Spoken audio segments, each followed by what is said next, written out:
अत्याचारी पिता और नन्ही बेटी।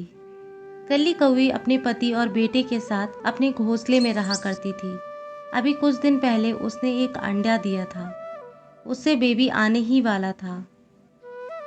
कल्ली, मैं तो चाहता हूँ हमें एक बेटा हो ताकि मैं कुछ सालों बाद आराम करूँ और मेरे दोनों बेटे खाना लेकर आएं। अगर बेटी हुई तो मैं उसका नाम चिक्की रखूंगी। नहीं नहीं, ऐसी बातें क्यों करती है? देखना, हमें बेटा ही होगा। रुक, मैं मंदिर जाकर भगवान से बोलकर आता हूँ ताकि हमें लड़का ही हो। आप ऐसी बातें नहीं कीजिए, जो भी हो हमारा बच्चा होगा। तू तो सुबह शाम अशुभ ही बोलती है।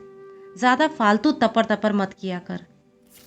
और वो मंदिर चल देता है भगवान से प्रार्थना करने ताकि उन्हें लड़का हो। मंदिर में वो आकर प्रार्थना करता है, हे भगवान, हमारे घर में सुंदर सा बेटा हो ताकि मैं बुढ़ापा तो अच्छे से काट सकूं और दोनों लड़के मेरी सेवा करें। यहाँ घर पर वो अंडा फूट जाता है। उसमें से एक बेटी पैदा होती है। उसकी माँ उसे देखकर बहुत खुश थी। थोड़ी देर बाद कल्लू भी वहाँ वापस आता है। बेटी को देख उसका मूड ही खराब हो जाता है। देखिए जी, हमें एक प्यारी सी बेटी हुई है। मैं तो इसका नाम चिक्की रखी हूँ। कैसा लगा आपको नाम? तेरी अशुभ बातें सच हो ही गईं। इसलिए तुझे बोला था, मुंह मत खोल।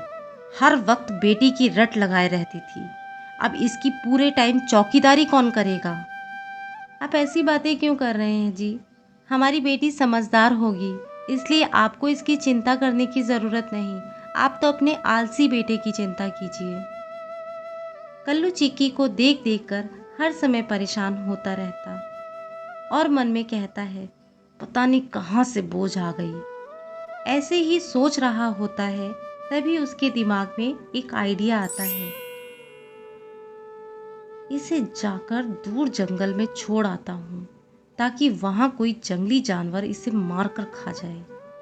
ऐसा सोच वो अपनी पत्नी को बोलता है, कल्ली, तू आज बाहर जाकर दाना लेकर आ।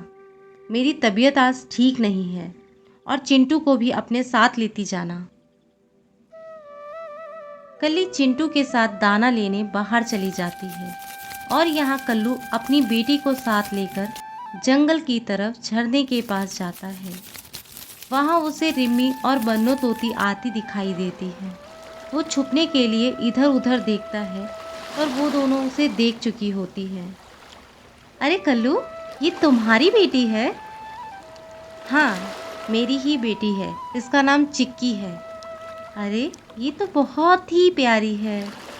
बधाई हो कल्लू भैया। वो दोनों बधाई देकर वहाँ से चली जाती हैं और यहाँ बेचारा कल्लू का तो प्लान ही फ्लॉप हो जाता है। चिंकी पूछती है, पापा, हम यहाँ क्यों आए हैं? बेटा, मैं एक बात बताना चाहता हूँ, इसलिए दूर लेकर आया हूँ ताकि हमारी बात कोई सुन ना सके। हाँ बताइए पापा। जो तुझको मैं बोलूँगा, मुझे प्रॉमिस कर मेरी बेटी किसी को नहीं बताएगी वो बात। प्रॉमिस पापा, मैं किसी को भी बात नहीं बताऊंगी।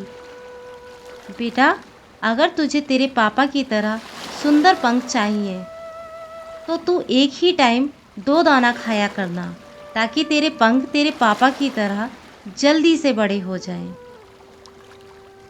ठीक है पापा, मैं आज से 2 ही दाने खाऊंगी।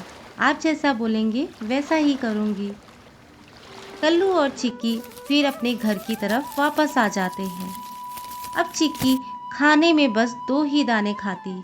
कल्लू उसके सामने तो 2 दाने ही खाने का नाटक करता और चुपके से खाकर आ जाया करता। अब ऐसे ही चिक्की काफ़ी कमज़ोर और बीमार होने लगी।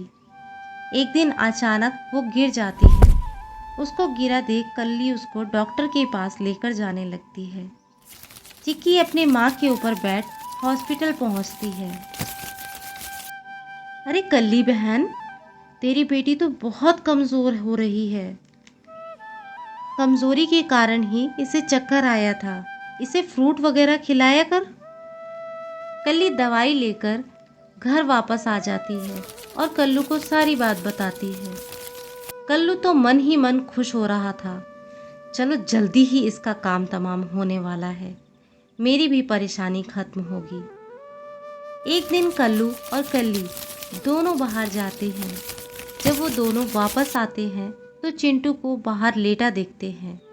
दोनों वहां भागकर पहुंचते हैं और अपने बेटे को उठाने की कोशिश करते हैं, पर अब चिंटू मर चुका था। अपनी बेटी को अपने पास बुलाकर उसे गले लगाता है। बेटा, आज से तू खूब खाना, तू ही मेरा चिंटू और चिक्की दोनों है, मुझे माफ कर दे मेरी प्यारी बेटी। अब कल्लू अपनी बेटी को बहुत प्यार करने लगा था और तीनों खुशी खुशी रहने लगते हैं। यदि आपको हमारी कहानी पसंद आई हो तो प्लीज़ लाइक और सब्सक्राइब कीजिएगा और फीडबैक के लिए हमें कमेंट ज़रूर कीजिएगा।